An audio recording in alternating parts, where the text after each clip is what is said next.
Hi there, this is Sarah Natelli and you're watching CMS TV. Stay colorful.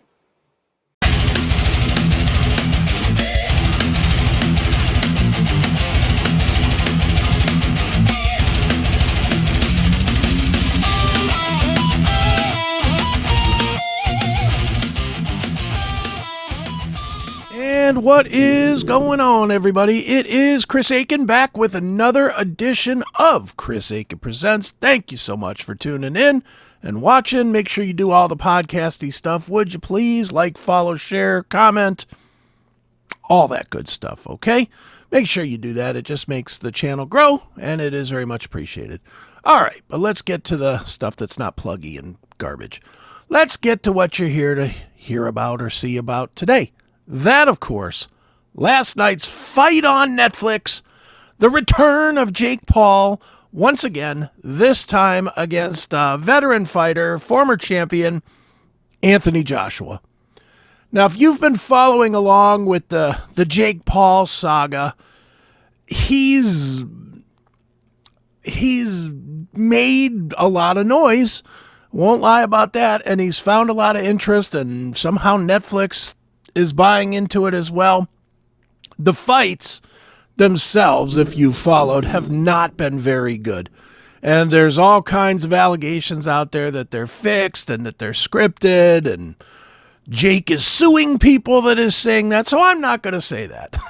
I'm not going to get sued by Jake Paul. I will say that there have been allegations of that out there. You believe whatever you want to believe.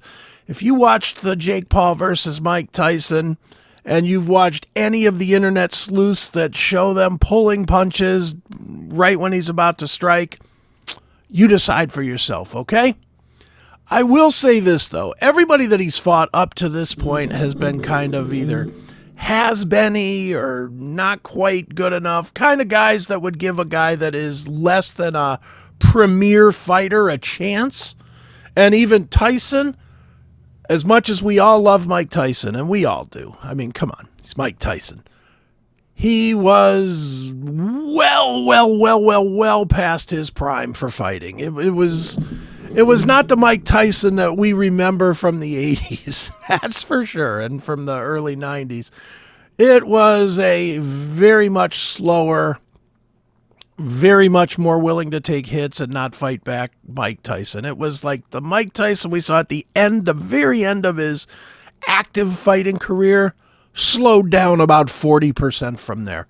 So, and of course, Jake Paul got the win on that one. Now, though, he's fighting a guy that's an active boxer, much bigger than him, former champion, named Anthony Joshua.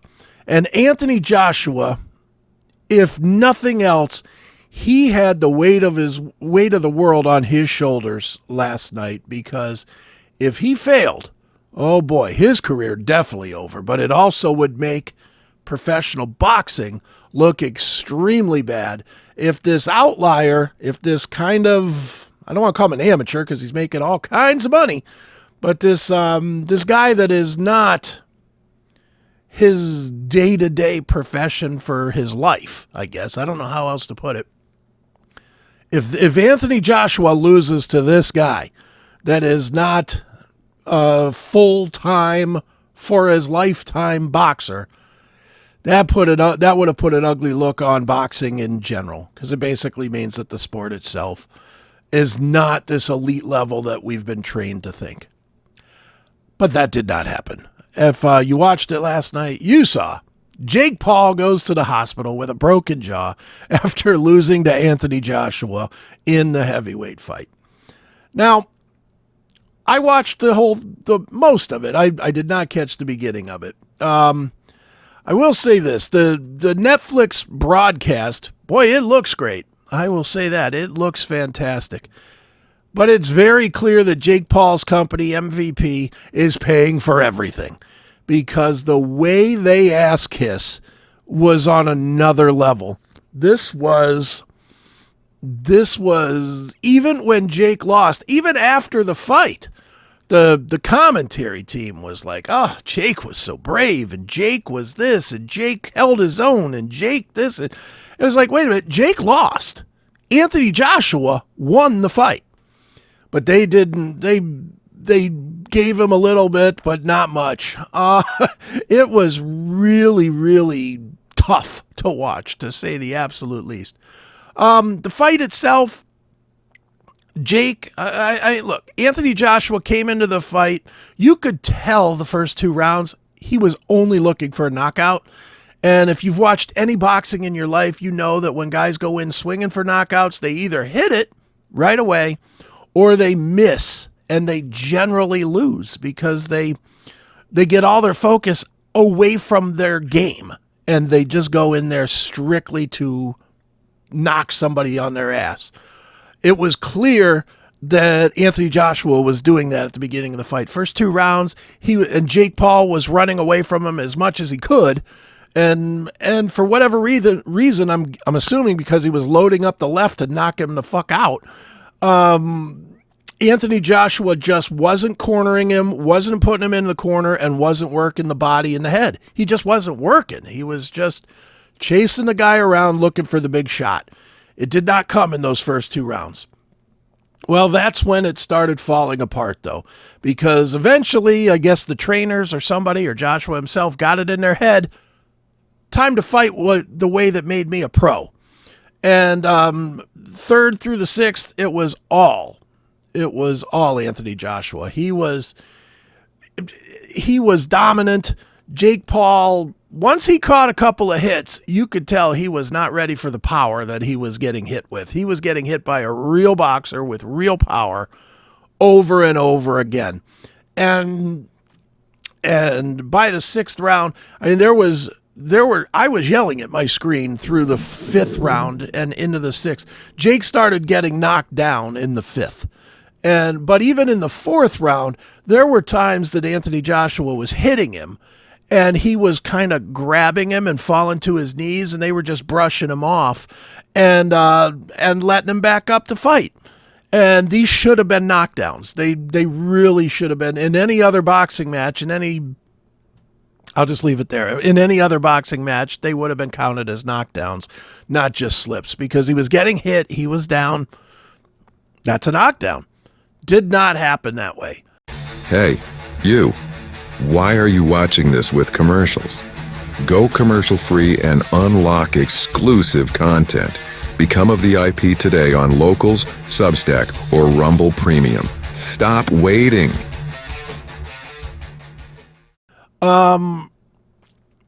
Another problem that happened during the fight, and this is where, again, I'm not saying these are fixed, but this was very suspicious. There was a, quote, a low blow, which Jake had been falling down, and it was clear he was gassed. And then there was this low blow, and this low blow, they even showed it on replay on the Netflix show. The low blow did not happen. It just didn't happen at all. Jake faked it. He did not get hit in the nuts. He did not get a low blow to him, and he took 2 or 3 minutes to catch his breath again.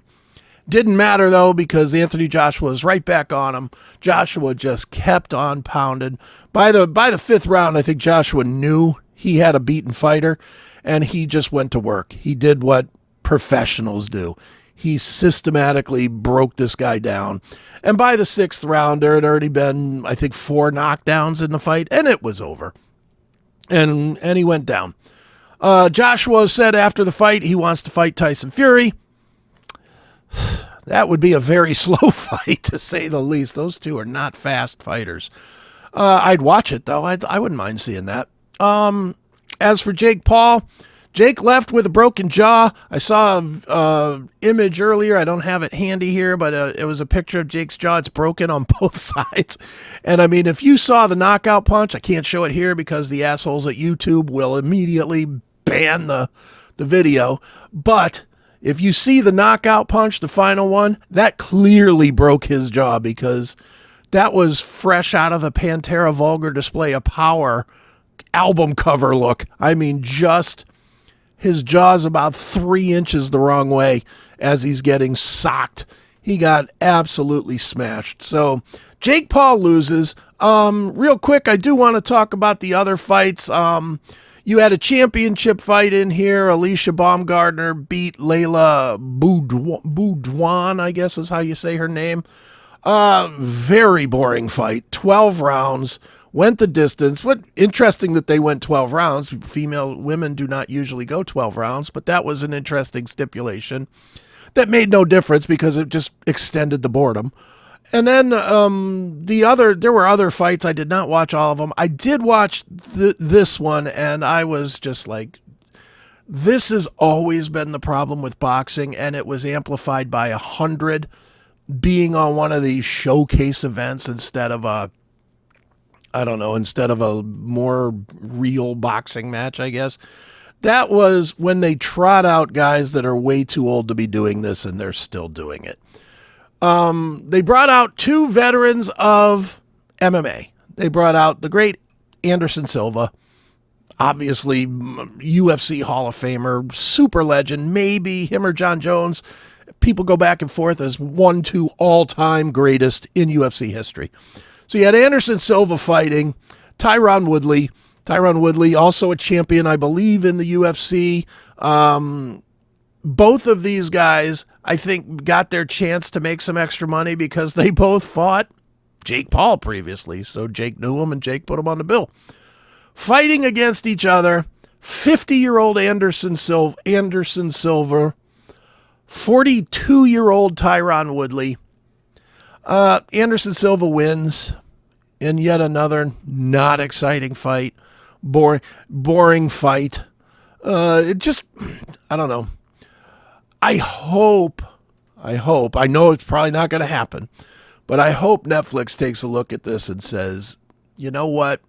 Appreciate the eyes on this, but it's not going to get us real boxing fans to the table. Real boxing fans are not going to look at this kind of a fight and say, yep, that's what I need to be watching. It's just not there. Yeah, if you were excited to see a 50-year-old Anderson Silva fighting, well, you got it. You're excited to see 41-year-old Tyron Woodley, 42-year-old. You got it. Anderson beats Woodley at TKO, second round. Yeah. So that was that. Yet again, Jake Paul got me because I wasted several hours watching this thing. And I ain't going to lie, I probably will again on the next one. That's just how it works. Sad but true. That's the way it works. But that's the review on Netflix. Jake Paul gets his jaw broken, loses to Anthony Joshua in a pretty dull evening of boxing. So that is going to do it for this edition of Chris Akin Presents. Thank you so much for watching. Make sure, once again, you do all the podcasty stuff. Like, follow, subscribe, comment, share, all the good stuff, okay? Okay, so until next time, I am Chris Akin, and guess what, folks? I will be again tomorrow. See ya!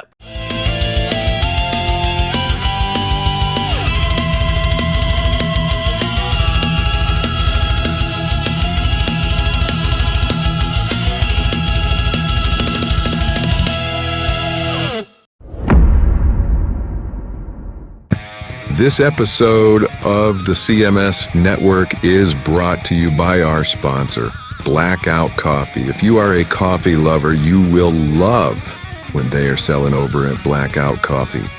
Make sure you get yourself some. The only thing woke about this company is the drinker of the coffee because it gives you quite a jolt. I am a personal fan of the Brutal Awakening Dark Roast, but everybody's a little bit different. Make sure you get what is your favorite today. Go to blackoutcoffee.com. Use the promo code CHRIA20 to save 20% on your first order. It's that simple. So one more time, blackoutcoffee.com. That is the link, or use the full link if you give a shop around that is scrolling on the bottom, and get yourself some of the best coffee that is out there today. blackoutcoffee.com.